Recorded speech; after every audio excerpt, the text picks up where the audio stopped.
une fois que tu as de la data depuis plusieurs années dans ton trading, bah, tu as fait le plus dur, tu as fait le plus gros. Pourquoi? Parce que tu sais, par A plus B, que ta stratégie, que ton plan, il est rentable depuis plusieurs années. Je ne parle pas depuis quelques mois, etc., depuis plusieurs années. Personnellement, ma stratégie, elle est backtestée depuis plus de 9-10 ans dans le passé.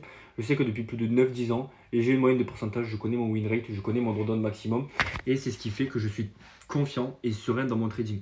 Je sais que actuellement je suis rentable, je fais des retraits, je veille des challenges, je sais que ça fonctionne.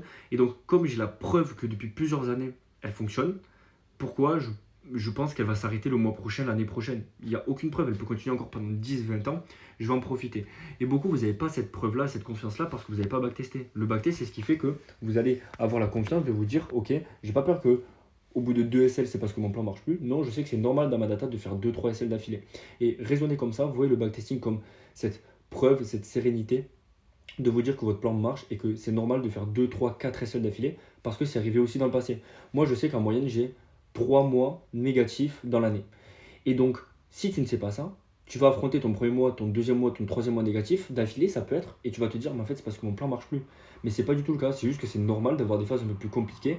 Mais je sais qu'après des phases où c'est un peu plus compliqué, les 3 mois d'après, même le mois d'après suffit pour rattraper les 3 mois négatifs. Et quand quelqu'un va abandonner au bout du troisième mois parce qu'il pense que sa stratégie ne marche plus, donc il va changer, parce qu'il s'est comparé à quelqu'un d'autre sur les réseaux, mais moi je vais continuer d'appliquer mon plan parce que je sais que le mois d'après je suis rentable et que je rattrape largement la performance des 3 mois précédents. Donc, vois le backtesting comme cette sérénité et cette manière de te dire que ça marche, que tu as juste qu'à appliquer et que ça va fonctionner encore pendant les prochaines années.